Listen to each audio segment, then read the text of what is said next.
what it is. Hey, I mean, you're actually wearing pants, which is more effort than I usually put in when I'm doing remote work. And that is how ninja. and people, that is how you start a stream right there. You know what I'm saying? At least you're wearing fucking pants. You know what I'm saying? Yo, what up, and welcome everybody back to Pinoy News. Man, listen, yo, I got my bottom bitch here with me. I got my nigga TK Mal here with me. Yo, it's gonna be a good stream. Legit, it's gonna be a good fucking stream, like for real. Fellas, man, listen. All right. I had a rough couple of days, you know what I'm saying? It is what it is, you know what I mean? But I had the night off, so I figured, I was like, you know what? I'm not doing nothing. I'm sitting around. I'm bored. I want to get my head out of shit. So I figured, you know what I'm saying? We'll do some fucking streaming and hang the fuck out. So, you know what I mean? My nigga TK Mal, man, how the fuck you doing tonight? I'm doing all right. I got this weekend off, so I'm looking forward to that. I'm going to try to be working out this weekend. Got you. I'm trying to do some fishing myself. Excel, my brother, how the fuck you doing, man, over there fucking hanging out with your sister's dogs and shit? No, I hate my life right now, to be real honest. Like, I'm just glad it's Friday. I feel you. And I mean, I got like $2,000 in my pocket. Life is all right. You know what I'm saying? Things is good right now. Things is, you know what I mean, as good as to be expected anyway. But man, listen, so did y'all hear about like all these shortages all over the country about things? And there's like fucking thousands of container ships sitting like all over these fucking ports waiting to come in and can't get in. Oh, yeah. Yeah. I feel like I should break down how shipping works internationally, right? Because like I feel like a lot of people really don't understand like how any of this works. Like they think that like people can just, Evil Dead Ed, what up, man? Right? Fucking link is in the Discord for anybody who wants to come in, by the way. And it's not about the trucker shortage. Okay, so here's what's going on. When freight comes into the United States in a container, right? What they do is they stand here, they bring the freight, they bring the containers in, and the port is not like a single entity, right? Like the port will be owned by either, you know what I'm saying, like either a governmental agency or it'll be owned by a private company, and that private company will hire like 2 or 3 different types of people to run it. It'll have like crane people. It'll have individuals that operate the equipment. It'll have individuals that do the jockeying. It'll have individuals do the logistics, right? And each of these will be their own companies. And they live on contract, right? So basically, they can't raise their rates because they have like a 5-year contract with like with these individual companies or whatever, right? And then after that point, they take the freight, they bring it over to like a warehouse where it's a cross dock, and they flip it over to different, you know what I mean, whatever ways it's going to move, whether it be a truck, whether it's going to be like a regular container to go on like intermodal, whether it's going to be, you know what I'm saying, going to like a box truck somewhere, whether it's going to be going into storage, right? And, you know what I'm saying, inside of this warehouse, when it arrives at these type of warehouses, again, you have the problem of the warehouse will be owned by a real estate company, and that real estate company will actually stand here and lease it out to whatever the corporation is, whether it's, I don't know, like JB Hunt or whoever it is that actually owns the cross dock, right? It actually like is running the cross dock. And then JB Hunt will hire out individuals to stand here and do this again, right? And these giant companies like JB Hunt, Swift, CR England, Snyder, I went through like a bunch of these like yesterday or whatever, right? You know what I'm saying?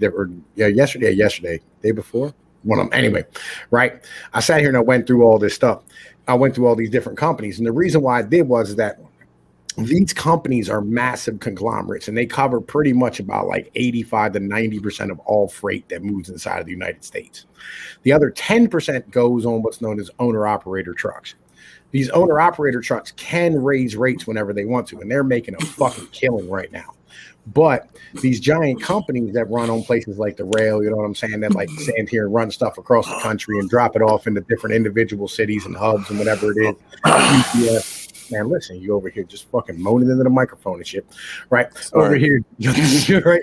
Like, they over here, you know what I mean? Like, they'll stand here and they'll bring it into like these different hubs. And when they go to these different hubs, like UPS, for instance, or like the rails or whatever, again, you know what I'm saying? Like, the rail yard will have other individuals inside of it, you know what I mean? Like, being hired.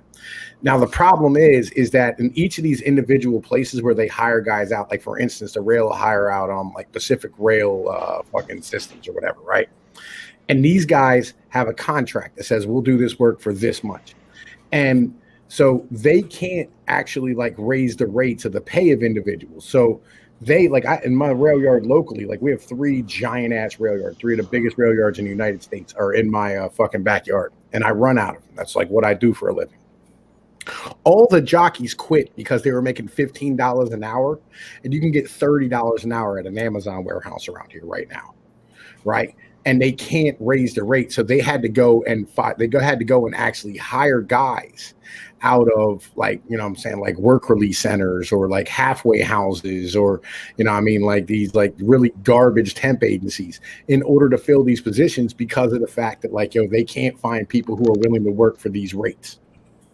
And that's really what's going on, right? The problem is not the fact that like we have a massive truck driver shortage, you know what I'm saying? Or like we can't fucking like there's not enough fucking like distribution or whatever it is. The problem is that we don't have enough people who are willing to work, and they will not stand here and fucking raise up the rate. They can't raise up the rates of the pay to be able to be compensated to like, you know what I mean, like move with the industry. This is why like last year when we ran out of like things like toilet paper or whatever it was, right? We couldn't get more on the shelves. We couldn't get more meat on the shelves. It's because of the fact that they could not raise the prices. And when you can't raise the prices inside of a capitalist structure, you know what I mean? You get shortages. It causes massive backlogs. And that's where we are right now. Understand? It turns out that prices going up is a feature, not a problem. Yeah, it's something that it has to happen. Right. Well, you know it makes you think even harder about how much you really want that good. Mm. And then the people that, like in aggregate, the people that need it, they're going to buy it for the higher price. The people that can find alternative solutions, like alternative goods or anything to satisfy their means, they're not going to buy it. Right. That's a feature, not a flaw. And there's also the fact that once you do have a shortage in the system, you have like that shortage has ripple effects. It's I think they call it specifically like the bullwhip effect, where like I know personally in an industry that affects me quite a bit because I'm a nerd, computer chips. If you are having a hard time finding a computer chip right now, the shortage problem is big. Yeah. Well, a lot of the problem from like the actual manufacturer side has been that basically every like OEM, every manufacturer that actually uses these chips in their production line, they're now like triple, quadruple ordering all of their chips just to make sure that they have enough that they can get like however many they need, because if they order say 400 and they only need 100, well, if they get half of what they need, then they still half of what they ask for, they still get what they need. Well, if everybody does that, that creates a massive false demand, and the bottom's going to fall out of that at some point, which is going to be interesting. Well, I've actually heard guys saying that like retail is going to miss Christmas, right? Like as a whole this year, like they're not going to have shit on the shelves for Christmas because they can't get nothing into the ports. And go ahead. God, what's fucked up about all of this is everything is like backwards from what you would expect in a normal market, right? So it's not that we have a situation where we're lacking laborers. Our unemployment is incredible. And our number of positions open to work jobs is also like really fucking high, right? We have so many jobs that are not filled. And this is across all industries. It's not even just like low wage workers working warehouses and shit like that. It is even like in my business, right? Like I do IT shit. We can't find people. And part of it is like perverse incentives where like we've told people, you don't feel comfortable working, we'll just give you a paycheck. Well, also part of this is this too, right? And this is the problem in this industry in particular, in shipping, right? Where they're having a problem where they can't raise the fucking pay rates, right? Because these massive conglomerates have like 5-year contracts. So if you're thinking about shipping in logistics in a way that make sense like in your head where you go, oh, it's a free market, you know, like fuck, you just charge more for shit. That's not true, right? Because like, so when you have like the largest trucking companies in the United States are also under contract to do 80% of the work with like fucking places like Home Depot or Lowe's or Walmart, right? Like for instance, like all of Walmart's facilities are either ran by Snyder or fucking JB Hunt, right? And they have a contract on how much they're going to run these loads for, you know what I mean, in perpetuity, like for like the next 4 or 5 years or whatever, so next year, right? And so they've already agreed to run this load for this amount. Yeah, so that means they can't pay anybody anymore. If you increase, you only have so much room to increase your bottom line. No, I completely understand that, but I mean that's just like one example of why I was talking about those with other people earlier. But all the fucking Pizza Huts in my area are closed. They're either closed or they have very limited hours. Because what they didn't do, which other pizza places did, is partnered with like places like DoorDash and Grubhub, et cetera, et cetera. But what it boils down to is that like they can't just say we're gonna bid you from your DoorDash job. We're gonna make sure you make more money, and then at the same time be competitive in the market. Yeah, like, and I'll be honest with you, if you're a new truck driver, you will make more money working at Uber than you will as a truck driver. Right. And that's the fucking problem, right? When it comes down to it. And the problem is like the companies that'll hire you fresh out of school are these giant companies like Swift, like JB Hunt, like Snyder, like fucking CR England, like CRSD, right? And they pay dog shit wages because they bid as low as possible. We've had a system where running the bare minimum for the past 30 years has been, and like squeezing every ounce of fucking money out of a nut possible, right? Was all you could, like that was the main fucking purpose of everything you did. Like everybody's been running at a 1%, you know what I'm saying? Fucking, a fucking profit margin everywhere, right? And so when you do this, you know what I mean? And you're running basically throughput to fucking stand here and push out 1%.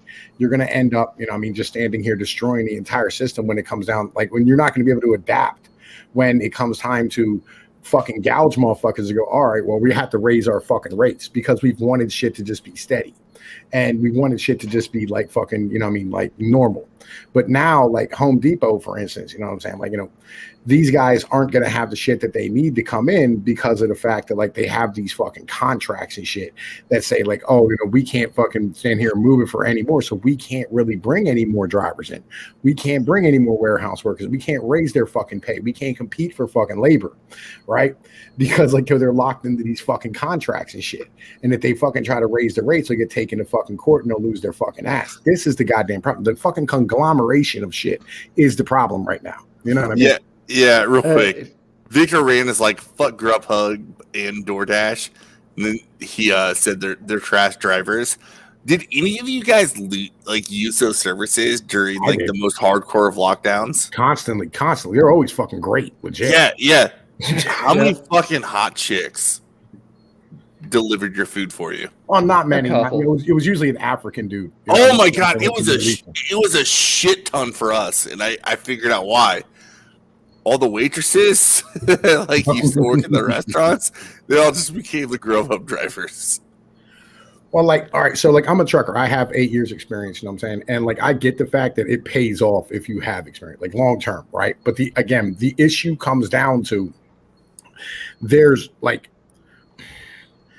enough, or all right, it's kind of like having like a pinhole in a fucking balloon. You know what I mean? Like fucking, that's the part that's pissing out all the fucking extra money trying to get this fucking little pieces of freight through. But the vast majority of it's kind of just hung up in the other fucking side. You know what I mean? Where just all these fucking conglomerates are fucking shit up. And that's the problem. You know what I mean? That's really the fucking issue when it comes down to it. They can't raise their fucking rates. And if they could, like, yo, this shit would be over tomorrow. Right? If like they could stand here and go like, hey man, you know, fucking, we want to move this fucking freight. We'll pay drivers, you know, fucking 30 grand to take shit across the country for a while. You know what I mean? For a couple of months and just bang these motherfuckers to get this fucking freight in. We'd be in good shape. Legit. Like fucking, we'd be fine. And they go, oh, you know, fucking like I had some dude argue in my comment section, like, why don't you fucking automate? You know what I'm saying? We could just fucking and avoid the inflation. I'm like, well, why don't you just fucking, you know what I mean, like put the money into the pockets of like workers, you know what I mean, so they can afford houses and drive consumption. You know what I mean? Hold on, this person like related automation to inflation. It's true. It's true. It is true. Well, there's also the issue here on a lot of things where people conflate price increases with inflation because inflation causes price increases, right? Well, no. All right. If you don't have to pay workers, right? If you don't have to pay workers, you can keep down the rate of inflation. No. You are making the exact argument that I'm saying is wrong. Like, inflation refers to the amount of money that's in the system. Well, that's the definition I use, but most people think of it as increase in prices, which increase in prices is a complicated thing, which could have nothing to do with inflation. Thank God we're here. Thank God. Yo, I've been wanting to have this conversation with Excel for fucking 7 months now. Like, yo, shit, thank God you're here, my brother. Yo, look. Am I wrong? Yes. No, you're not wrong. All right. Okay. All right. It's complicated. It's complicated, but the best. All right. This is why when you give people money, they chase goods, right? They buy shit, which causes demand, which causes price increases. Yeah. Basically. Yeah. If the supply cannot keep up with the demand, prices are going to go up. Yeah. Well, that's economics 101. That's not even a controversial thing to talk about. Well, even amongst liberal economists, they'll agree that happens. Right. But here's the issue. Like, when you give money to banks, it gets held up in banks, right? And it doesn't make it to the people. So therefore, like, the driving of inflation doesn't happen. So it complicates things, right? So, because you're right, if the Federal Reserve prints out $1 trillion and gives it to a bank, and that bank just holds on to that $1 trillion, doesn't throw it into the economy for fucking anything, we're not going to notice until the bank does. Like, once they do, right? Like, we're going to see it. I know that's what you're talking about. Well, it's slow roll. It's one of those things. Like, that's why, like, Ron Paul was always like, it's the most nefarious and hard to see tax on the poor, because it really is.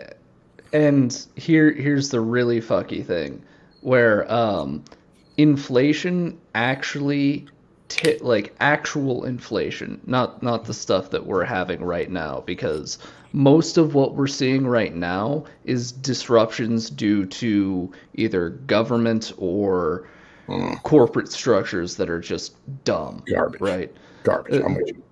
Yeah, like that's the source of the price increases that have been happening lately. Hang on. All right. So, like, here's the issue. So, all right, the price increase in things like building supplies is a direct result of inflation. Like, yes, it's the fact. It's a literal textbook. It's demand can't meet motherfucking, you know what I'm saying, or fucking supply can't meet demand, right? Well, because individuals have more money because of the fact that the government printed out a fuck ton of money and handed it to people. I was about to correct you, but that is the textbook definition. Well, you're literally right. So, like, this is where hold on. There's this other issue is we actually decreased production because of lower employment and less people actually producing these things. And then we also inflated the money supply, which is why this inflation that we're dealing with is looking like runaway inflation at this point. Maybe not runaway, but it's really high. Inflation's already started to come back down because the stimmy money has mostly dried up. Well, it's not that's that, the right. Wait. The problem is. All right. Well, here's the issue. So, like, it's not even true. Well, here's the problem. So, like, the issue is true. Well, no. It's because they're still giving out unemployment and shit, right? And they still got individuals not paying their rent, right? So, with that being said, all right. Inflation, real inflation in the economy that's going to actually like cause problems is driven through price increases to labor, right? It's when you have a massive amount of money going to the people. And when the people have money in their pockets, when the workers have money in their pockets, that money gets spent on goods, whether it be housing, whether it be fucking, food, whether it be fucking, manufactured goods, consumer goods, whatever it is. That's when the fucking price increase really happens. And then once you have to have like fucking competition, more competition for labor, right? Where like, labor is able to just go get a fucking other job and not stand here and actually. You've got it backwards. The price increase always happens before the price of labor increase. No, every time. No. Every fucking time. No, because it didn't. This is how the 70s happened, right? Basically, we had most of industry was trapped in the United States in the 1950s and 60s. Right? You had stagflation in the 70s. Right. What was stagflation? What is stagflation? Stagflation was non-growth in GDP, but growth in the fucking inflation rate. And the inflation rate was driven by wages. That's why it happened. It's because of the fact that like you could get a garbage worker, you get fired Thursday afternoon and have a new job by Friday midday, right? And that's what was going on, and that was the problem. That's why it is that Ronald Reagan fucking like really had his fucking shit, fucking pop off, is because of the fact that like industry and fucking corporates inside of America wanted to be able to leave and have competition for fucking labor. That was what the fucking deal was. All right, so. Real quick here, historically, meaning like 500-year plus time span here, inflation is always associated with population increases. Just basic premise. The more people you have, the more money you need to make the transactions happen. And inflation is also associated with urbanization, because urbanites require more money in order to live because they're more specialized and they have to buy more stuff from people, right? I'm going to pull back a little bit. So one of the things that happens during stagflation is wages do not increase while prices go up. I mean, that's part of the part of stagflation. However, at the end of the day, like none of this really matters. Like we knew everything that we're talking about was going to happen because we don't pay for our government. We just put the money into the economy somewhere. Like Pinoid said, yeah, you're right. Some of that money just gets parked in banks and stays there, and we don't see it until the bank actually releases the money, and then we see it, right? Right. And there's been no attempt to retract any of it. Yeah. One part where I would push back on you is it's actually the other way around. Most of the money is in the banks and we don't see it. And it's like isolated away from like our actual like banking system in the US. Yeah, you're not disagreeing with me. Right. You're actually agreeing with me 100%. Like you're saying like some of it just gets parked and you don't see the effect, right? And then you're calling inflation like growth in the money supply. So a lot of that money supply is just held up in certain places. No. It could be funneled through, but they don't do it. Okay. But once they do, we have inflation. Well, wait. Let's talk about demand side. Let's talk about the demand side of labor, right? Because I think that's important to have this conversation right here too, right? Because once you have labor causing massive amounts of demand on corporate fucking structures in the United States, right, where you have labor just going, you're gonna fucking pay us or we're not gonna goddamn work, right? And you have that drawdown where it starts pulling into fucking profits and then they have to raise prices. It ends up causing more money supply to be pulled out of things like the equities market, right? So it actually shifts the money down towards, fucking the labor side. And that causes inflation because of the fact that people have more money. Therefore, goods are going to cost more money, because it costs, more to make them because of the fucking labor. And the reason this all started is the money got introduced into the economy. Like that's how that happened. Let's be real here for a second. Government is not the only source of new money in the economy. Most of it comes from bank lending. You're not wrong. It's like you're not wrong, but you don't understand that bank lending is directly related to government action. And TK, get mad. TK, please, don't get frustrated with this conversation, my brother. All right, I want you. I'm not saying. Go ahead. Well, I just want to make TK mad. Sure, I don't think he's wrong. I just think you have to understand you're right with the bank lending, but like it's kind of the same thing, right? Like the way it works is it's the Federal Reserve is just like, we're going to inject money into the banking system. What do they do? Through fiat, and then they give it to a bank. They give it to a bank, and the bank is like, we're going to hold on to this money, and then maybe we'll lend it later. And then the banks decide, we're finally going to lend this money.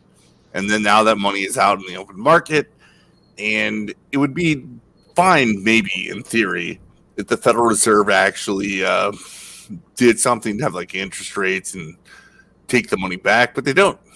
Well, all right. They just push more money back into the economy. All right, TK, go ahead, my brother. TK, go ahead, man. I've been stomping on you. It's all right.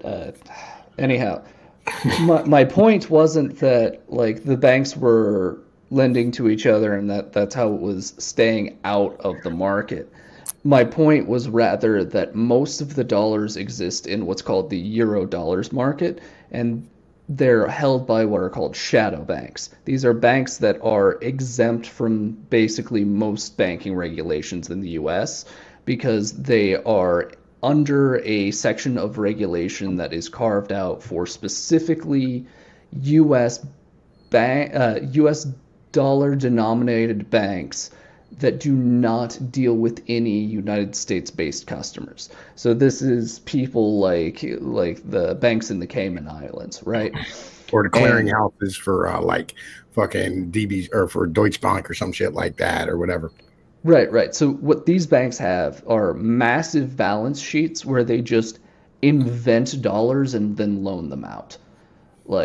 And they do it at massive scale. And that is where most of the United States dollars come from. And so we've been pouring out all of this liquidity because we're pouring out all these bank reserves because those banks have been making those loans and now they need every single dollar they can as all those loans go bad because basically defaulting loans is deflationary, massively deflationary. Well, all right, that's a derivatives market, right? No. That's it's part like of all it. those loans. All those loans are based out of like a derivatives fucking play over in fucking Europe and shit. It's like fucking like they're betting on whether or not the fucking T-bills are going to go up or down like fucking 0.1% overnight and shit. But they do it on a scale that's like $1 trillion or $2 trillion a fucking night. That's why we have like the overnight market fucking problems and calamities that have happened and shit. You know what I mean? Yep. Like fucking that's part of that shit. But hang on. So all right. Let's stick to like the US fucking dollar shit before we get lost in that fucking tree of Europe and whatnot, because that's another clusterfuck. All right. So the problem is in the United States, and I think we devalue in a sense the power of US labor like shortages, right? Like when you become short labor, it's going to drive inflation. Like when you have people who are not working and people who are just collecting a check and staying home, or you have individuals who are retiring and not fucking working as a whole, it's going to cause giant problems in the economy where it's going to drive inflation because people are going to stand here and demand more fucking money. You know? All right. Yeah. So Tom P, give me a chance to I failed real bad every single time I've tried to explain the Austrian theory of the business cycle. It's hard to do. So I have another way of explaining it that I think makes sense to people. All right. You get paid $1. That dollar represents you made some shit that's worth $1. Okay. Right. So you're sitting there, you're working for these dollars because they represent how much you made shit. And then all of a sudden the government's like, well, like, I know that there's only like, a certain amount of shit that's been made in the economy, but we're going to print dollars that represent making shit, and we're just going to spend it like that shit's been made. What do you think is going to happen? All right. I have a problem with your premise, right, as a whole, right? It's because of the fact that, like, that doesn't work in our economy, right? Because that's what happens. But it's not though, right? Because there's so much shit that's produced below the cost of manufacturing. Like, you know what I'm saying? Like, Let me get. Like, yes, I do. I understand that there's a lot more going on, but I'm trying to explain a complicated subject simply. I know. So what I'm saying is, apply in that way though, man. But hold on. Imagine, right? Okay. There's 1,000 units of people that made shit, right? Okay. They get these notes that they made shit. Yeah. And the government's like, you know what? We're going to print 1,000 more units and we're going to spend it. And at first, they're just going to say they mean the same thing as the first 1,000, right? Even though they just randomly interjected another 1,000 notes that say something's been made, but that shit actually wasn't made. It was never made.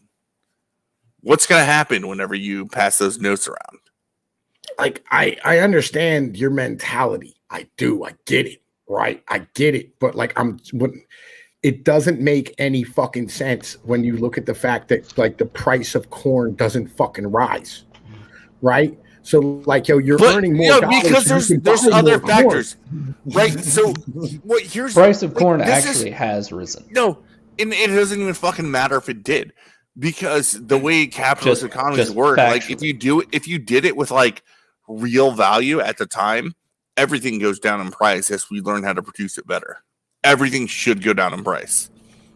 Well, and when it comes to like high technology shit, we know this. We know it happens. Who here doesn't have a flat screen television in their house? I do not. You don't? Oh my god, DK Mal, you're so poor. Tom P probably even has one. I don't have a TV at all. Yeah, I have like 4 of them. Yeah. Those things, like, just to get like a fucking 32-inch flat screen was like 4K 20 years ago. Yeah, right. It was. I mean, because like now, like the technology is better to be able to make them, and on top of that, like they're fucking automating a lot of the processes and things of this nature, right? I'm saying the production of real items, our ability to produce it always just goes up. Always. Yeah. Right.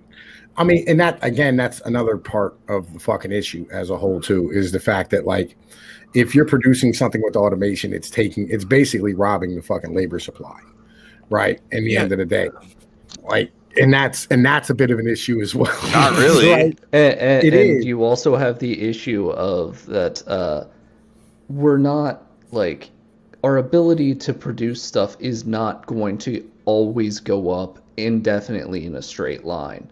Is kind of also not necessarily, because that's actually what we're seeing now. Is we're seeing a massive number of, like, just like I said, right?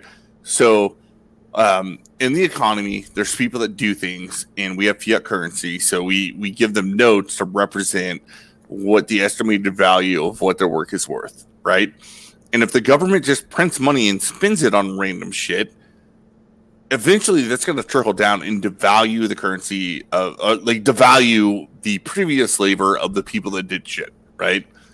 Right. So then it's compounded by, we are actually forcing reduced production.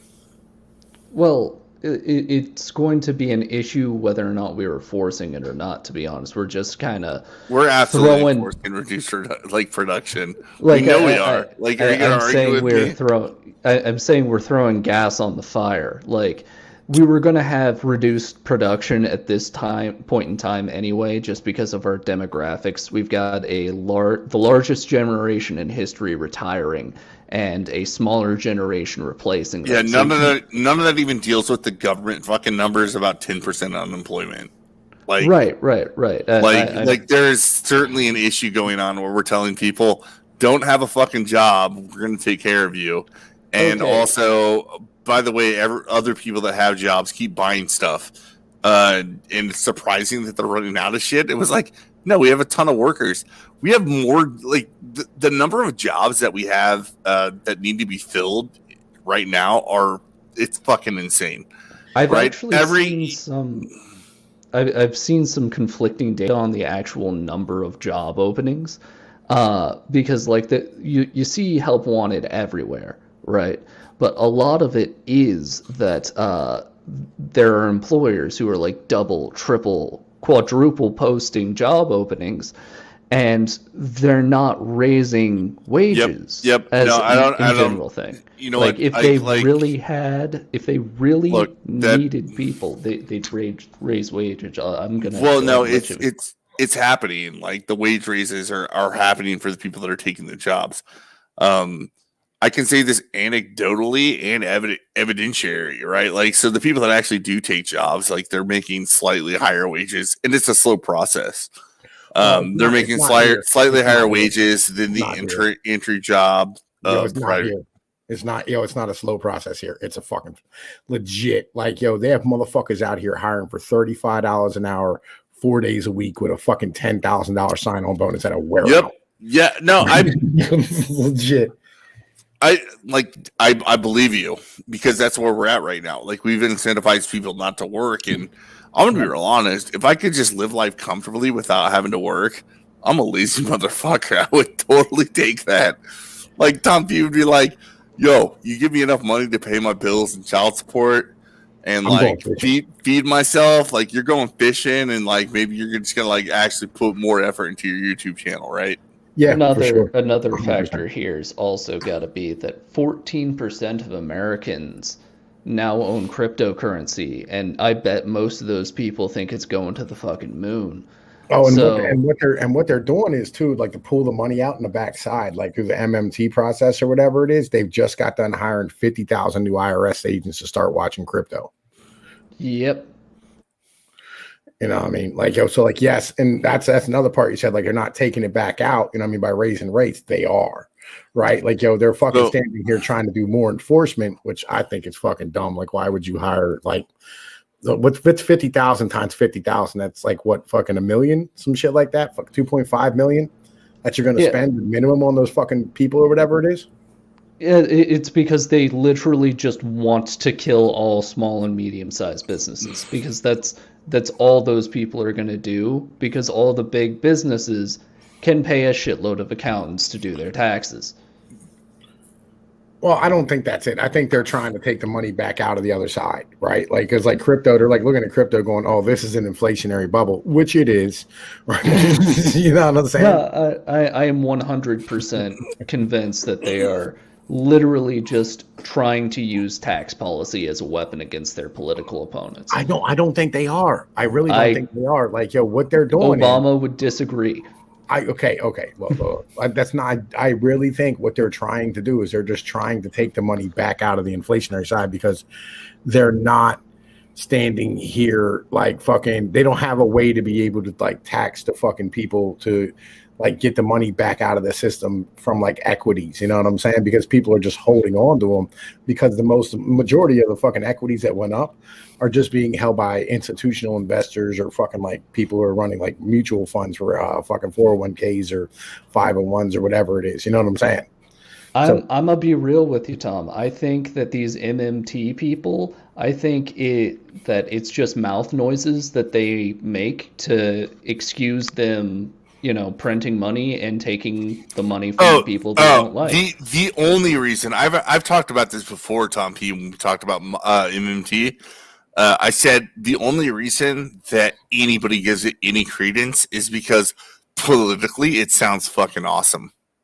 Oh yeah, right? Because politicians just want to be able to be like, we can spend all the money we want and never have to tell you we have to tax you for it, and there's going to be no problems.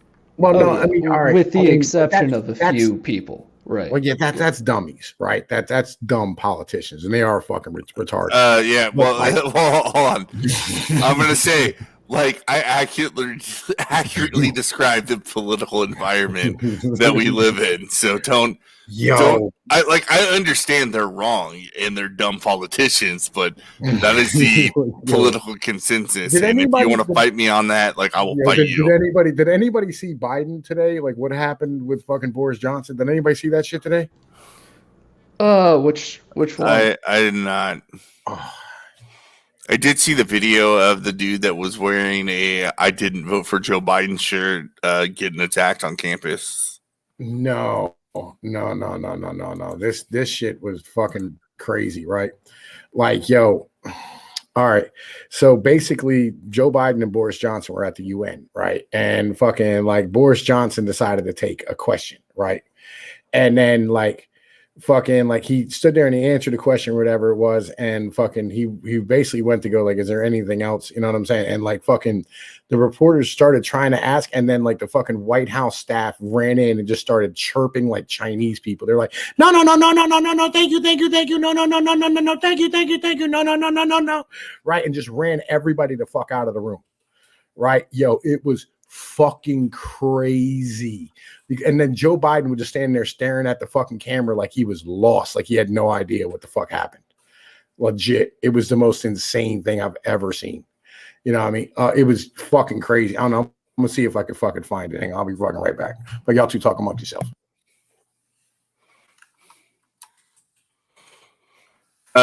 There's a conversation in there like nothing exists monetarily without government intervention. Strongly disagree. Money can exist without a government. Justin Kuhn's quoting Aristotle, which I will take your quote at face value, where they say money exists by law, not by nature. Currency exists by law, not by nature, is how I would describe it.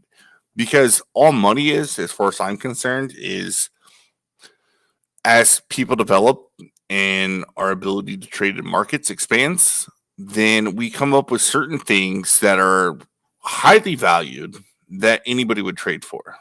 Right? Like one great example is if I have a bunch of chickens and I want to get a cow, well, maybe the person that owns the cow doesn't want a fucking cow, but they want something like, let's say, gold, and they're just like, everybody wants fucking gold. And that is how money comes to an existence. That is money. It is a way to circumvent the coincidence of needs, which it's just something. Yeah, it's just something that like comes at the top of the list of things that where it's so popular that like you don't have to get exactly what you want. You just know that you can trade what you have for what you do want. Yeah, and currencies emerge naturally out of barter economies because money emerges naturally, and currency is what I would say is what governments adopt that starts from the barter economy. But currencies can be manipulated, and they have been from like the beginning of time. So like even when like in the coin clipping medieval age, right? You got me coin clipping, right? We were like, we decided that like we're gonna make these certain ounce gold coins. That's gonna be our currency, and then the government takes it over, and they're like, well, we're gonna make it 25% copper, and then we're gonna trade the gold for the same amount of money. Right? That was an early way of cheating and inflating. Yeah, check this shit out that happened today. Like, this shit is fucking crazy. Watch this. Fucking loads up. I know what you're talking about now. Like I watched a little bit of it and I just stopped. Just not quite as fast as the I think it was only like a minute long and I watched 20 seconds of it. That's the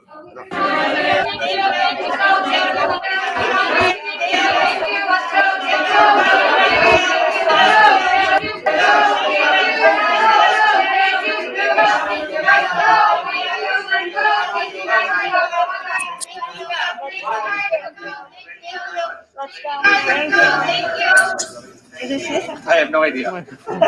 Hope the microphone got it. Was this the one? The same? Yeah, did y'all see that shit? Yeah, this is the same press conference, I believe, that when Jin Psaki was asked about it, they were like, we were really upset that for this press conference we held that Boris Johnson reached out to members of the press. Yeah, because they don't. You see the ridiculous there? Yeah, they don't want it to seem normal that a leader would take actual questions from the press, even though they just got done. Like, they literally got that baton handed to them by the president, who would just walk up and banter with reporters and school them at least half of the time, which, that doesn't sound impressive until you contrast him directly with a person who can barely read off a teleprompter. Yeah, well, what's fucking hilarious is like Tom P. You shared a Joe Biden skit. I think the reason you haven't covered Joe Biden that much, like maybe you did, like by extension of a topic you wanted to talk about, is we already decided, like before the election, that like, yeah, if it's Joe Biden, like he's just gonna be like the stand-in guy. Like we know it's not Joe Biden. We've done this for a long time.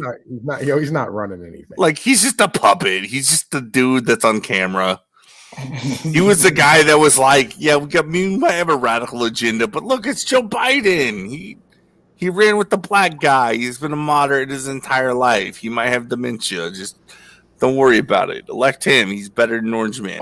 Well, we've been on a mentality, like we've been covering a lot of like Mencius Moldbug's new writings and shit because he has a new thing called yeah. I saw you doing it. I listened to some of it. Like I'll be honest, but I like Mencius Moldbug, but I do think he brings in some postmodern philosophy in his ideas. But he's kind of right. Like his whole Cathedral analogy is the greatest thing he ever did. I'm with you. Well, I think the Red Pill was probably the best one that he did, but like fucking the Cathedral was definitely a close second. You know, like a fucking super close second. Well, I mean, because anybody who invented the Red Pill, you know what I mean? Like fucking basically, you know, sat here and like brought it into a meme status among the internet. You know what I mean? The first person to do it, and then everybody else took it and ran with it. That was a great. It's funny. It's funny because me and you could probably both agree that the Cathedral exists. Mm-hmm. But if we were to talk about the specifics, like it would be a long conversation. Well, it would probably bore everybody fucking listening to. No, what? Hell no, man. Like, yo, dude, this is what these motherfuckers are here for. Like, dude, this is what we've been doing over here. Like, we've been building this for for the past like fucking 5-6 months now. Like, man, listen, I'm like, yo, you need to come back around. Like, seriously, like, bro, like, fucking, this is what we've been doing. Right? Look, Pair to Bear, I'd like to hear it.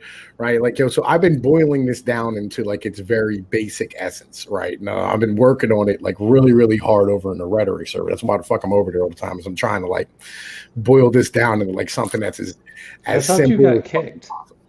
Huh? You got kicked? I thought you got kicked. I did not get kicked. I did not. They tried to kick me because like I took a dude and turned him into a meme, which was fucking great. But like, yeah, so the basic essence is this, all right? When you think of guys like Bill Gates or Mark Zuckerberg, right? You think of like guys who are billionaires and have tons of power, right? And that idea is a false premise because like Mark Zuckerberg has a bunker built under his house because he's fucking terrified.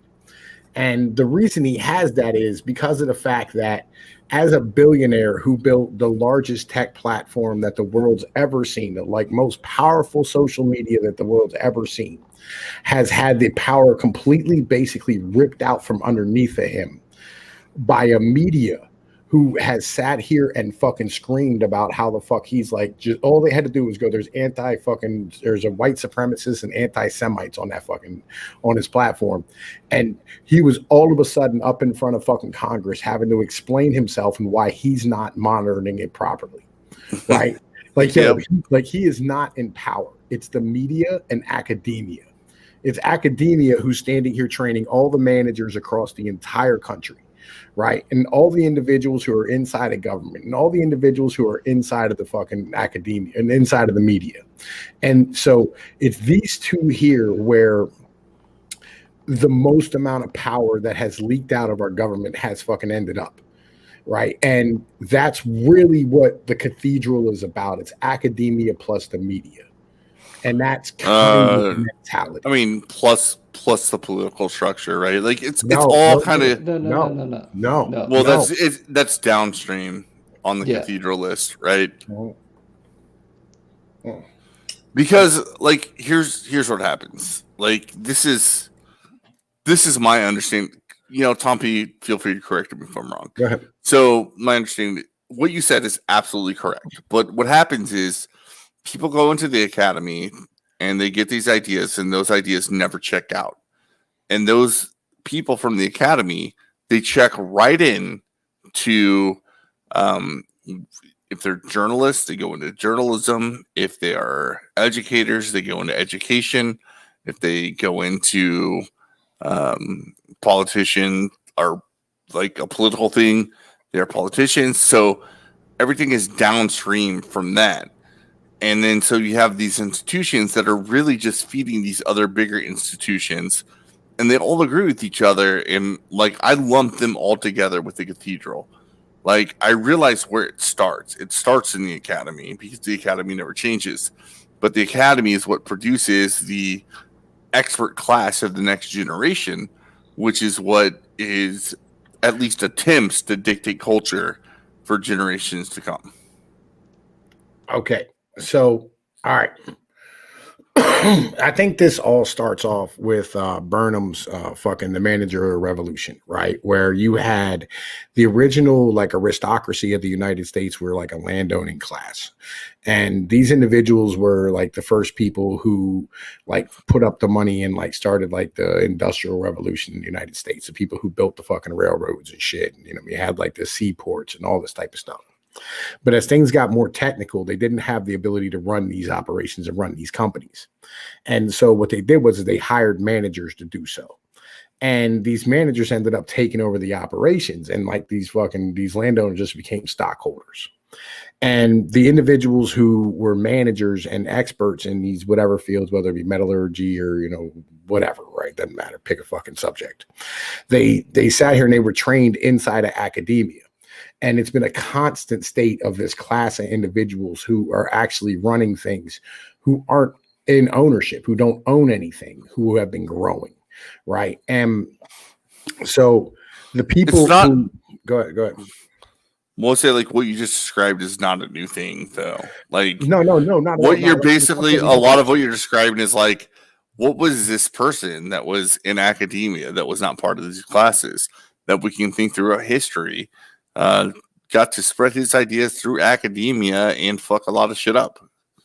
Right. Karl Marx. Well, okay. Marx is so anti-Semitic there, XL. Yeah, Marx is European though, right?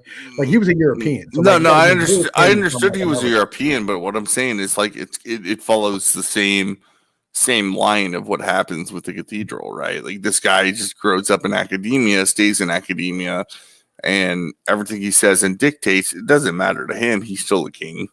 All right. Hey, I gotta explain something to Justin Kuhn in the chat. He said Zuck was financed by the US government to create Facebook. He is Pinnacle Cathedral. All right. No. Okay. So the cathedral is basically an explanation of where power lies inside of the United States. And basically academia and the media it's where it's the Ministry of Truth in the United States, right? In any other country, that's what it would be called, but it's like divorced and, you know what I mean, like outside of the purview of the actual government. It's like independent, but it completely controls and supplies the government with its bureaucrats. And in doing so, you know what I'm saying, it actually holds control over the government and over a lot of like the corporate structure in America.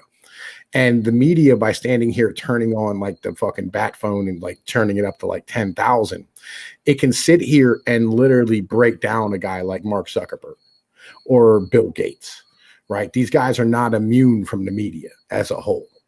And this is what I'm saying. Like, yo, these guys here are easily fucking just pushed to the side by the media and by academia. And all it takes is, you know what I'm saying, them going, oh, fucking Mark Zuckerberg is a racist. And then all of a sudden they get a binary option. The option is run back to the cathedral and ask for forgiveness. Maybe they'll get it, or run away from it and call it out. Well, I think he's controlled. And running away from it and calling out is hard. You know what I'm saying? He's controlled though, right? Because like they control his average. Well, yeah, I'm sure. I can't disagree. Like in the cathedral analogy, like I just see it like as such a great way, especially for people that are just sitting here dealing with like, all right, so none of this shit makes sense, and I live in like, I don't know, like a major city, and everybody's sitting there trying to push me on these ideas that they say is like the absolute truth. It doesn't make any fucking sense to me. It's because you're not in the cathedral. When you go for a decree, I'm sorry. What you're doing is you're asking for a place inside of the cathedral system. Right. You're asking to be part of the aristocracy in the United States. That's what you're doing.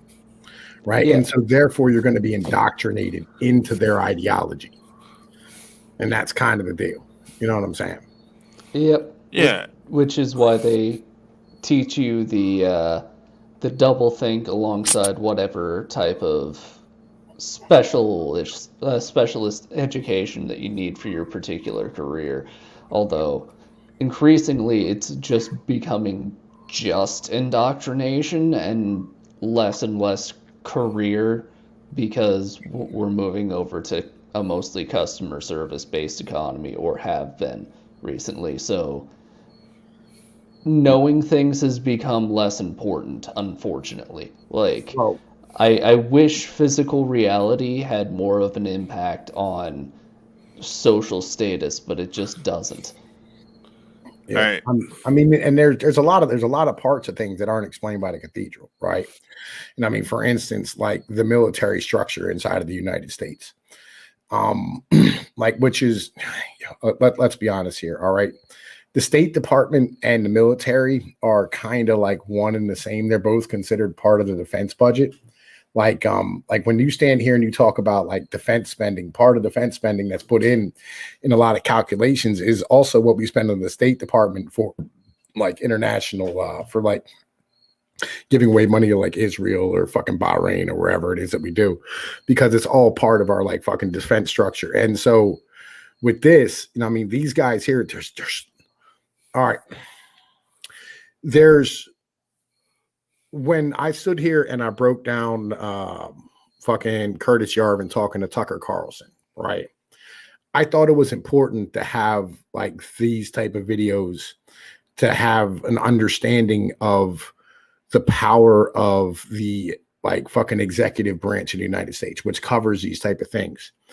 And in showing that I don't think that there's anybody in really like full control, like there's no like head to the snake. That's why like Afghanistan went so bad and the Middle East went so fucking bad. It's because of the fact that we had a whole bunch of different like fucking little entities and fiefdoms over here all vying for their, you know, I mean, little agendas that they were doing back and forth. And nobody had any control over them because the executive branch, like the fucking president himself, is basically a costume monarch and always has been.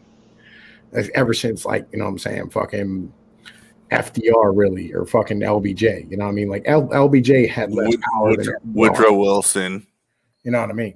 Woodrow Wilson was the guy that fucked it all up. I think it was FDR, really, to be honest with you. You know, I think Woodrow Wilson paved the road for FDR. And on that point, I'm getting like totally off topic. That's a conversation. No, you're fine. You're fine. No. This is all part of it. This is all part of this conversation about Yarvin. The only thing that really matters is like we've gotten to a ridiculous situation where the executive branch of our government has like some certain amount of power. Well, which they were never intended to have. Like it's a big deal, right? No. Like, yo, fucking George Washington legitimately was a king in the United States. George Washington legitimately said he didn't want to be fucking president. Like what? I know, but he was a king, right? Like he literally stood there and ran. He fucking. So George Washington in 1776 could say that like if you don't get the jab, you can't go anywhere in public. You can't work. You can't do anything. Yeah. I mean, they probably would have taken that at that point. Yeah. Like you think they would have? Actually, you know what? They might have trusted George Washington back in those days. Right. Like had way more power, do you think? But it had nothing to do with his power. And like maybe we trusted our government back then. And George Washington was also adverse to his own power. Nah, like, yo, George Washington recreated the country, right? You know what I'm saying? He took it from, you know what I'm saying, like the Federalist fucking, like the Federalist Papers and shit to the Articles of Confederation to the point of where we were a unified government. You know what I mean? And then, you know what I'm saying? Like Lincoln redid it again, where he sat there and he said, like, you know what I'm saying? The executive is completely over top of the fucking states. And then FDR took it from not only is the executive on top of the fucking states, the states don't even really have any real purpose. And he basically jacked all the control from the legislative and fucking administrative and fucking executive branches and put it all into the bureaucracy to the point when he left Harry Truman in charge, who was a fucking garbage human being. He really didn't have power to do shit. God, it makes it sounds like the fucking anarcho-capitalist, or like they have some points. Well, they do, right? At some point, like we've been working on. Well, hold on. I have something I have to address, and Victor Rand, you're gonna have to expand. They're like Glenn Excel Beck over here. I don't get it. I haven't listened to Glenn Beck since he was on Fox News. Like I might have heard like a few like little snippets, but I haven't watched his show or like even clips of him for 10 years. So I just need to know what you mean by I'm Glenn Excel Beck. Right. Like, yo, look, I'm not even like Glenn Beck. Like I'm nothing like him. Yo, we've become like, yo, we have moved so far away from where the fuck we were like 2 years ago. All right. Victor Rand. Okay, I understand. He stole that from the libertarians when he decided to go on his libertarian rant. People have been bitching about that. Like, remember like the 2008 book for Ron Paul when he had his revolution and he wrote his book? He talked about how Woodrow Wilson was one of the people that like really, really fucking creeped up on executive power. And that was when Glenn Beck was talking about Ron Paul's a crazy fucking person. So yeah, Jim McIntosh, the Whiskey Rebellion happened, and motherfucking George Washington declared a fucking what was it, like a fucking state of emergency and suspended habeas corpus during that shit. You know what I mean? Yeah, that fucking happened too. Like, yo, tell us about Mr. Bernays and the marketing works Excel. Like, yo, man, listen, I got Bernays on the channel, yo. I love fucking Edward Bernays, and I think that is a great thing for everybody to read. Like, legit, Bernays is amazing. But yeah, where the hell were we? Oh yeah, fucking back to like the power of motherfucking the president and shit. FDR, all right, like, yo, I've actually come to a point recently where like if you want to call anybody a fascist in history, right, you would, yo, I could make a better case for FDR than almost any person in history of the world. There's actually like there's a lot to that, like what you just said. Is like when FDR was talking about that, and it was like, okay, well, we're going to get into World War II, and we're going to initiate a draft where we just pick anybody. Part of the argument and the way the courts supported it, where they were like, well, that's what every other imperialist country in the world that still exists does. So of course we're allowed to do it, right? Like, of course we are, because these other places do it, like Germany.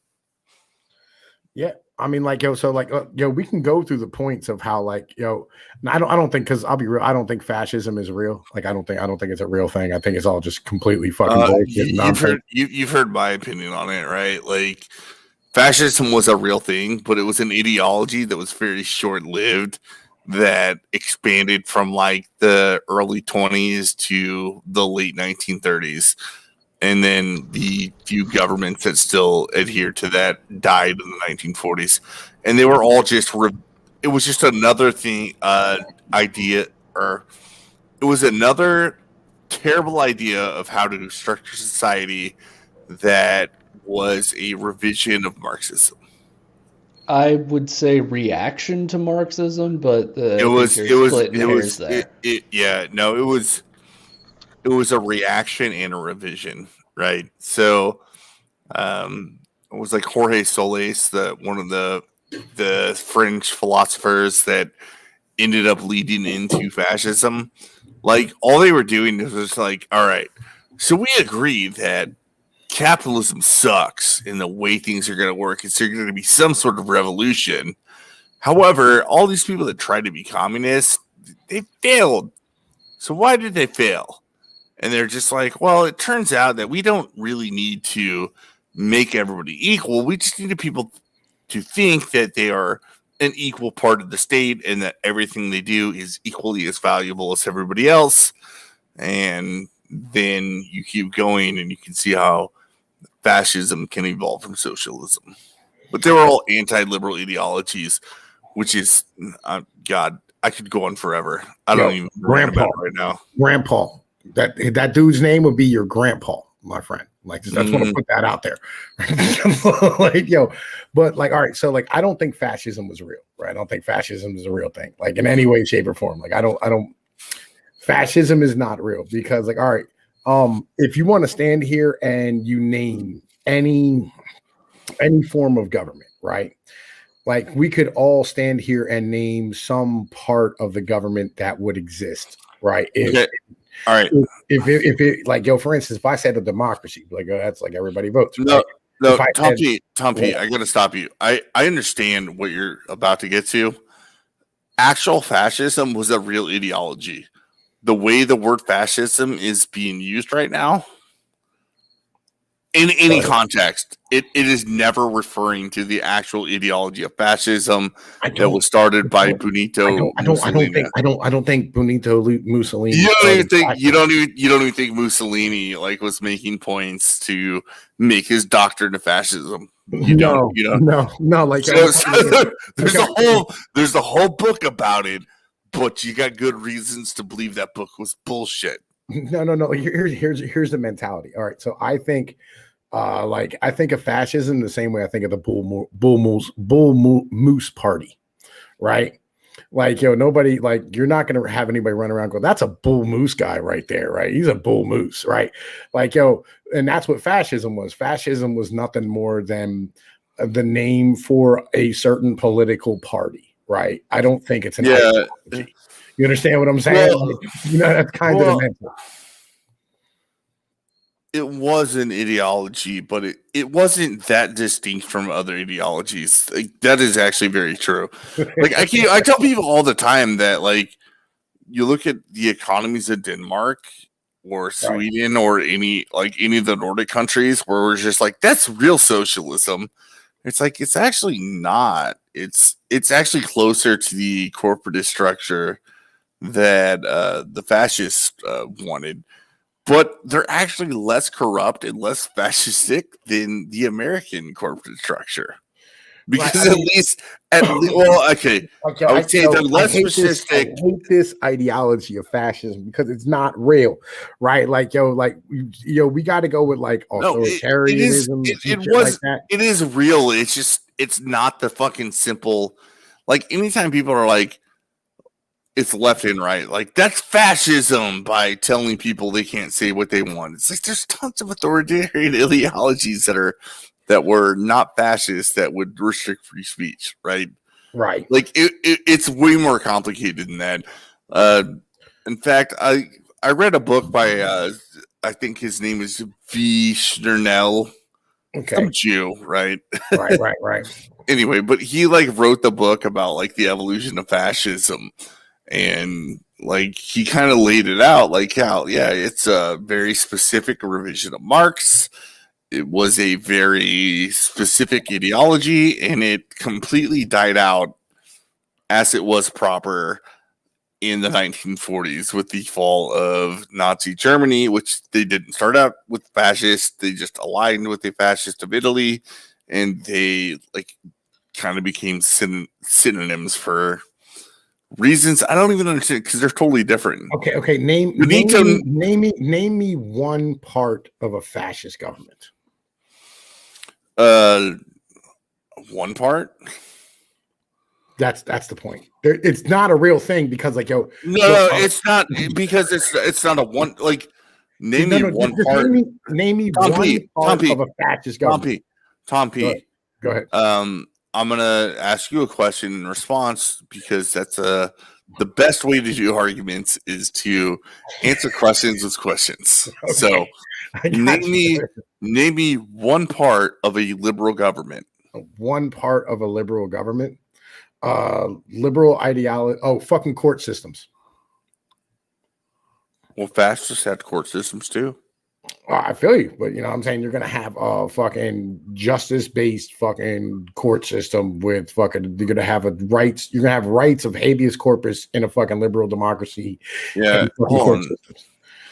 Like I'm not going to name you one part about a fascist government. Yeah, no. I mean, I have a pretty good idea of what the actual fascist governments were.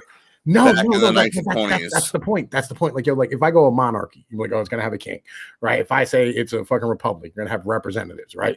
If I say it's, you know what I'm saying, a fucking dictatorship, it's gonna have a dictator, right? You know what I mean? If I say it's a communism, I mean, it's gonna have fucking collective motherfucking ownership of property. Okay. I see what you're getting. I see what you're getting at. Like, if you take any one property, you can consider that property fascist, even though it could apply to many other ideologies. I mean, like, in general, there's nothing about fascism, right? That's real. Like, there's no real action. It's not real. Well, no, it's real. It was a set of prescriptions, but none of them are unique. Right. You know, I mean, like, fascism is nothing more than, like, when people say fascist today, right? What you're talking about is like either a totalitarian or authoritative fucking on something. You know what I mean? It's like one of those catch-all words. Somebody else had a better word for it, but it just describes anything where just like government being overburdensome of something you don't like. Yeah, that's what the word fascism means right now. Right. I mean, but the original fascism was actually very prescriptive. Like it had ideas that it actually was like, all right, the fascist government is everybody's going to work to the benefit of the state. Mussolini said the fascist government also said if you determine that for the benefit of the state that we should expand, we should expand. The fascist government also adopted socialistic policies where, like, we're going to make sure we're going to take care of everybody's health care. Right. I mean, like, fascist government juxtaposed the Marxist uprisings that happened in the same era by saying, like, yeah, if you own your own business, that's fine. We're only going to come after you if you are operating in a way that is not serving the government interest. Right. I mean, like, it's not. I really think, like, because like you can describe the Italians called themselves fascists. They absolutely did. I feel they called themselves. The Germans did not call themselves fascist. They called themselves Nazis. Yeah, they called themselves Nationalist Socialist. Right. You know what I'm saying? So, like, being all right. So having that, right. Again, I think it's more of a fucking bull moose, or, you know what I'm saying, like a fucking PLC or whatever, or PRC, you know what I mean, type of thing. Like, that's what the fuck it is they called each other. You know what I mean? The worst part of this conversation is, like, everybody that's listening to us, they don't give a shit. They, like, we all understand. Yeah, like, fascism. This is the first time the whole time we've been talking that the entire chat is fucking actually interacting and talking about what we're talking about. Well, no, like, I'm reading it, but they all are in agreement. Like, fascism is shitty and communism was shitty. Like, we all agree there. Like, they're all kind of crappy. And, like, when I say fascism was a specific revision of Marxism, and I say it as a revision because somebody's like, whatever, oh, God, you're so dumb thinking that fascism is the same as Marxism. They were totally opposed to each other. It's like they were opposed to each other, but, like, you're sitting there like, you have the authoritarian left, the authoritarian center, and then the other option that was popular was, like, liberal democracy, which is kind of like your libertarian right. So, like, yeah, they were to the right. Bullets. It can stop bullets if it involves Kevlar. I just want to put that out there real quick. Like, legit. I mean, like, it just, again, it doesn't describe anything as a whole. It's just a fucking Italian party. Yeah, no, like, it. The only way I'm going to correct you on this is it describes something very specific that existed between like I said, the early 1920s and throughout the 1930s into the early 40s a little bit. Yeah. After that, it was gone. Like, it wasn't, like, nobody tried to revive fascism. People say Pinochet, another fascist dictator. Pinochet wasn't a fascist. But Justin, it'll stop at 22. I'm saying, you know what I mean? Like, yo, you said doesn't stop bullets. It just depends on what bullet we're talking about, right? Stop a 22 or like a 45 or a 38 or, you know what I'm saying? Like a motherfucking 5.57 round, right? You know what I mean? Like it'll stop all those, right? I'm just saying anyway, right? Anyway, so the mentality of like yo ballistic zero, this here's my bottom bitch, right? Like yo, me and him get into these fucking super deep conversations. That's why like I love him, right? And we can have this conversation about these type of things because I thoroughly enjoy it with him because I'm sitting here yelling at Tom Pinoid while you got this German Shepherd farting in my face. yo, right? I mean, it's just like yo, I don't think it's a real thing as a whole, right? I think when we talk about fascism, like what you're talking about is like somebody who's trying to form a monarchy, right? Basically is kind of the premise. Like any fascist, anybody who you would call I won't agree with that. Like I've heard enough arguments for the benevolent monarchy that they're not fascist. Okay. The benevolent monarchy could be like, we're going to be super fucking libertarian and just enforce property rights with our power as the monarchy. I like that ideology too, right? I do. I like that ideology. Like how do I put this, man? I've been doing a lot of research over the past year or two, right? And like, I'll be honest with you, the entire ideology of fucking libertarianism and like anarcho-capitalist type of shit really comes out of the age after the fall of Rome, where like there was nothing more than just a Catholic Church holding shit together. And they were actually the ones who fought against the kings to maintain the fucking rights of like the households and, you know what I mean, the family units and shit. Are you saying that anarcho-capitalists do have a place, at least in the discourse, to pull people back from allowing too much government power? Oh, for sure, right? I mean, I don't like the idea. Like, I think anarcho-capitalism for the most part are fucking retarded, right? We actually have always agreed on this, even though I still consider myself an anarcho-capitalist, but I say that philosophically, not practically, and. Yeah. I don't know why. Like it's hard for people to understand the difference. I've heard like a lot of people I've said that to. They don't. I think you get it, but a lot of other people don't get it. Like there's a difference between like this moral application of what is right and wrong for a government to do versus what is practical at our current time for a government to do. I feel you, and right? I feel like there's miles of difference between that.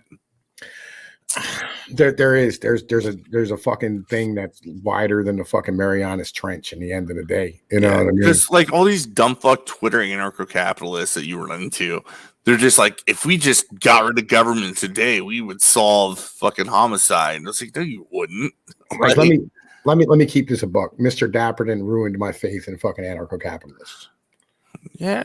Like it aggravates me because like I wanted him to like come through and like, you know, be like, yeah, man, like this is what it is, you know what I mean? Like fucking really like just dig in on motherfuckers. But like the best anarcho-capitalists are the Mises people. Like they're basically they don't like straight up say, hey, we're all anarcho-capitalists, right? But those are the people you should listen to when it comes to government power.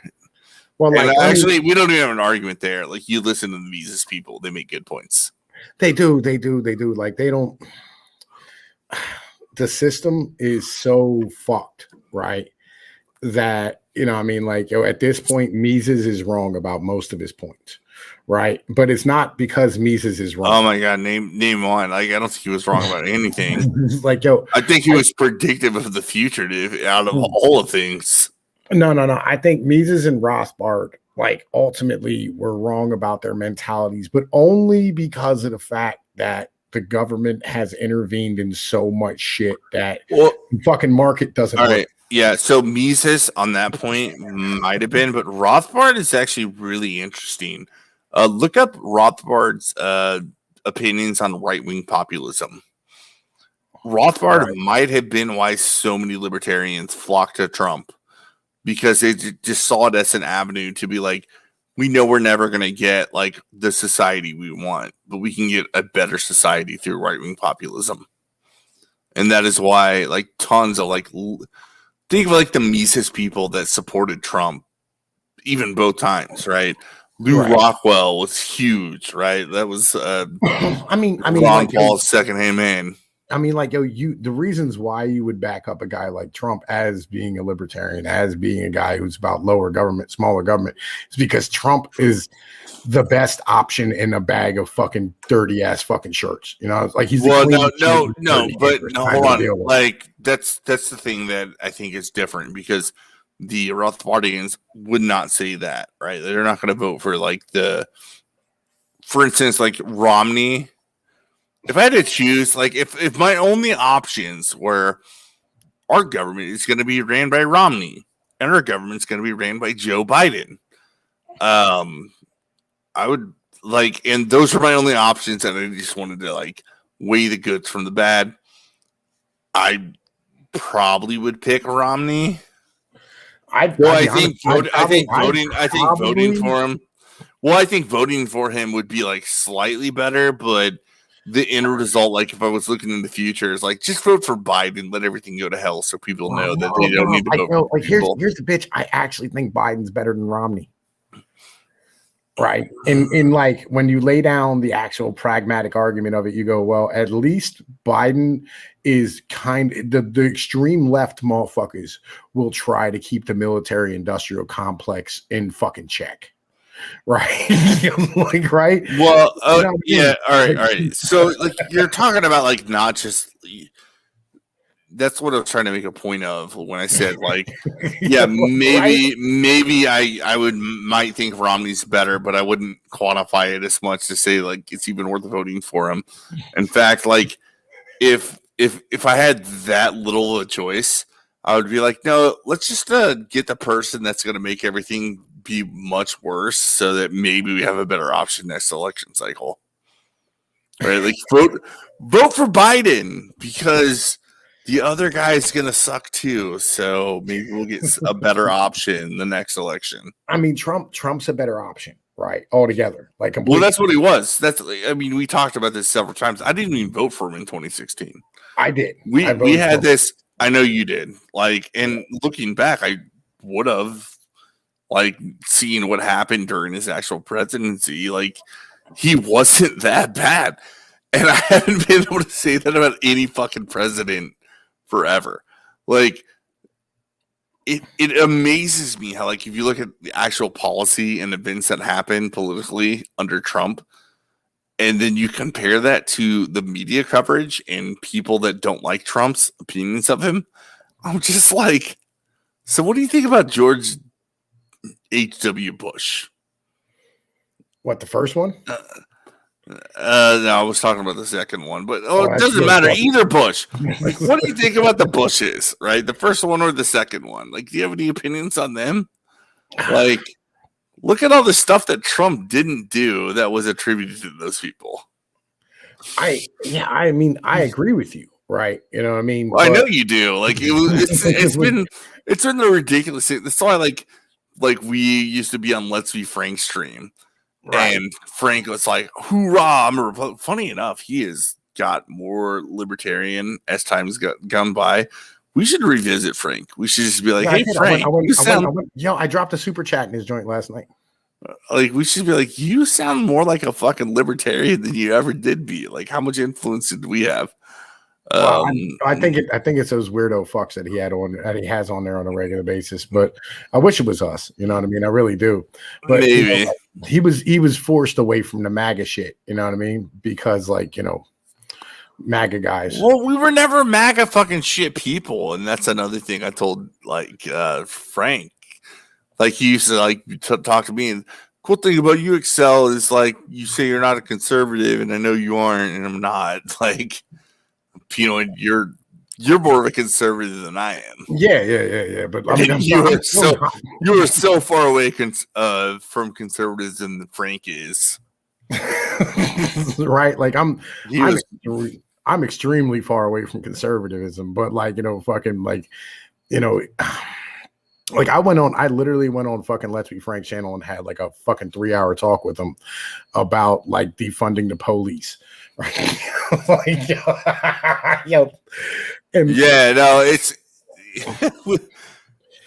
it's good, right? Because like you have these conversations, right? And you're like, this left wing is talking about defunding the police in a completely fucking different way than we think about it, right? Yeah. Like, do I hate police? Not necessarily. It's the laws they have to enforce, and that is the conversation that nobody is having. Yeah, I don't like laws that, how do I put this? I don't like laws that hurt people who are already impoverished. Right. Yeah, I mean it goes back to like, why do I have sympathies for Derek Chauvin? It's not because like what happened in the situation I necessarily agree with. It's because that whole situation, like it looked like Cop 101. Like that's what he was told to do. That was his job. Like the problem's not Chauvin, it's the whole fucking system. Yeah, and I completely I was in the hood yesterday, right? Was it yesterday? Yeah, yesterday I was in the hood. And like I went down there because my kid had a doctor's appointment, and I'm down in this hood fucking doctor's appointment place, right? And I'm in there with like these black chicks, and we're all fucking talking and shit. And they're like, oh, look at your baby, he's so cute, you know, with fucking big fucking blue eyes and shit, whatever, right? And you know, I mean, I'm sitting there talking with this chick, and like I'm talking to this black chick, and I'm like fucking like, oh, like you do understand, like BLM is complete and utter garbage, right? You know what I mean, right? And I hop on my soapbox and I start explaining how, like, you know what I mean, every one of the people who got shot by the police had a child support charge. You know what I mean? I'm like, yo, the reasons why like the deindustrializations of America has hit fucking black families the worst is because of the fact that they sat there and fucking handed out welfare to the females and threw the dudes to the wolves. You know what I mean? You created an entire fucking generation and the fucking basic civilization of males who are, you know what I'm saying, like fucking basically feral and have no opportunities in the fucking system as a whole and have a shitty fucking education system. And on top of that, and I mean, the moment they have kids, you turn them into fucking criminals and fucking give them a criminal background where they can't fucking get a job due to the fact that insurance companies won't sit there and fucking hand out workers comp insurance. The companies that they hire fucking people who have fucking records. You know what I mean? By the way, real quick, I just want to point out a wild Samaj just showed up in your chat. Yeah, my boy, man. Yo, look, man, the whole fam's still around. You understand that? Like the whole entire fam is still here. You know what I mean? Legit. Like we still all here when not. Everybody, Victor Rand's still over here. You know what I'm saying? Motherfucking goddamn Samaj is still fucking here. Fucking Kanakistani still fucking here. Cam's still around. Like, yo, all the fam is still here, bro. Legit. I've been maintaining the team. Like, yo, we still over here getting it done. Get nothing misunderstood. I got you. Samaj isn't real either. You know, he's a Canadian. Apparently, you got super excited, and so did this fucking German Shepherd. 1 second. Oh, man, he peed all over the fucking thing. But yeah, like the mentality. No, he's just trying to like, drop a frisbee out in front of me, and I'm just telling you, fuck you, get out of my face. Yeah, all right. So like Mises is like Newtonian physics. It's right in the proper circumstances, right? Mm-hmm. Like, and that's the problem is that like we don't have a free market capitalist system. And Rothbard's like Einstein, and then like the newer people like in conglomeration are your fucking Stephen Hawking's. And Hans Hermann Hoppe is impossible to read. Actually, Hans Hermann Hoppe, he unraveled a lot of it. Yeah, I feel you. I like Hans Hermann Hoppe. I do. You know what I mean? But like, it just was that a goddamn boring ass read. Hans, yeah, like Hoppe is your like to those people that say we're anarcho-communist. They're like, look, all Hoppe did is actually laid out and said, you want to be an anarcho-communist? You got a bunch of people that want to be anarcho-communist? You can go to this fucking place and under our same rules. You have contractual agreements with each other to be communist, right? You're all communists where you live. And where I live, we're not going to be that way. Unfortunately, communism does not like that idea. Like a few of them will, right? Like we're talking about like your idiots, like what, like Bronx Brawler, I think is one of the ones that's famous on YouTube that is always talking about how great communism. Vaush would probably be like, sure, fine, fuck it. Like we'll do our own little communist society and we'll be awesome. But the reality is that communism, because it sucks, it has to steal from everybody and it has to expand. So, well, I mean, all right. So, like, this is all right. How do I put this? our new system that we came up with is a city-state system, right?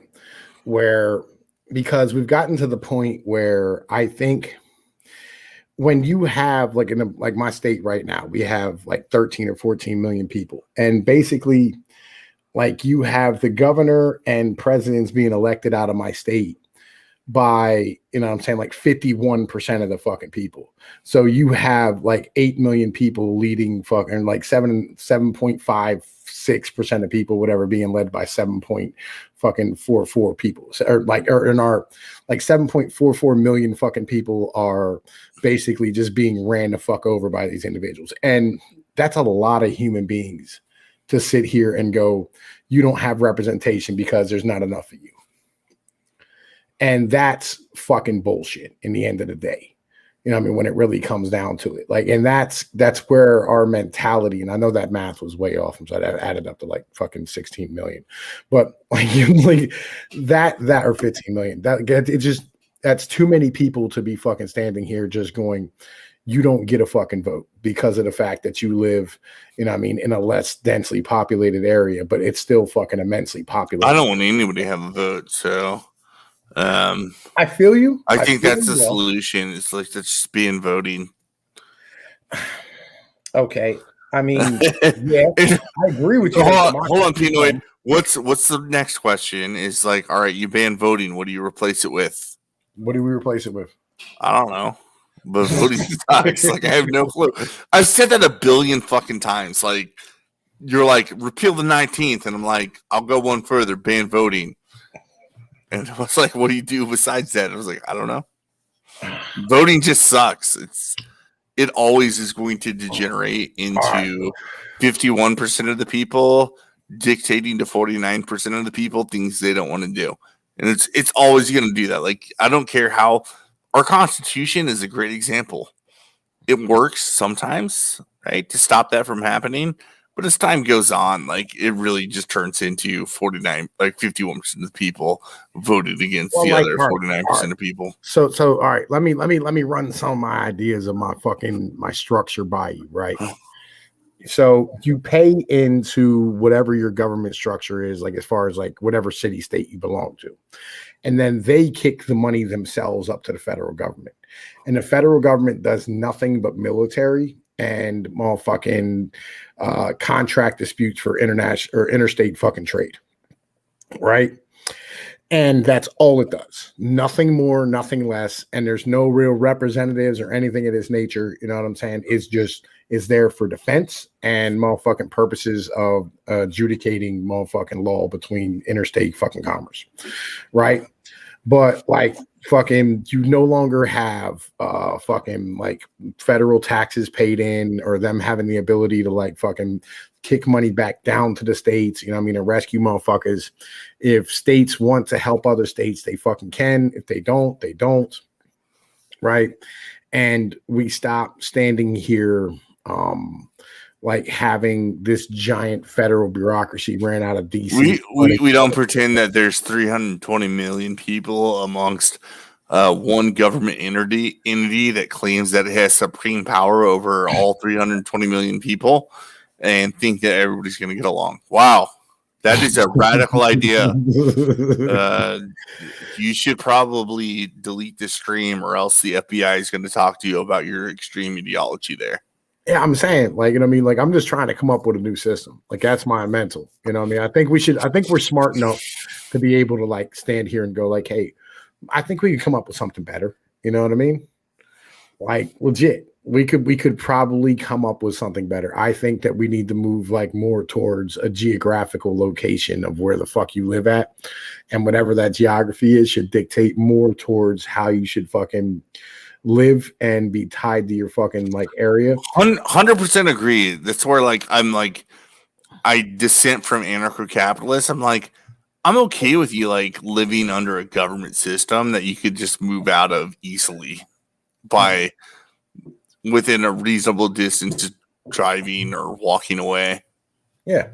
Like I have no idea why it is that Illinois, Kansas, fucking Indiana, fucking Missouri, Nebraska, Montana, South Dakota, North Dakota, bottom part of Minnesota, Michigan, fucking trying to think, any of these other Colorado, all these states that are basically all they do is just grow corn and fucking cattle.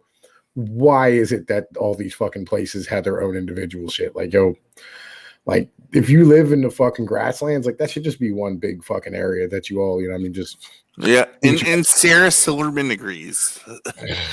It's amazing what we're getting at. It's like, remember like 40 years ago, the white nationalists were just like, we should just disband and secede into our own little nation states. And then Sarah Silverman's like, I agree, we should do that.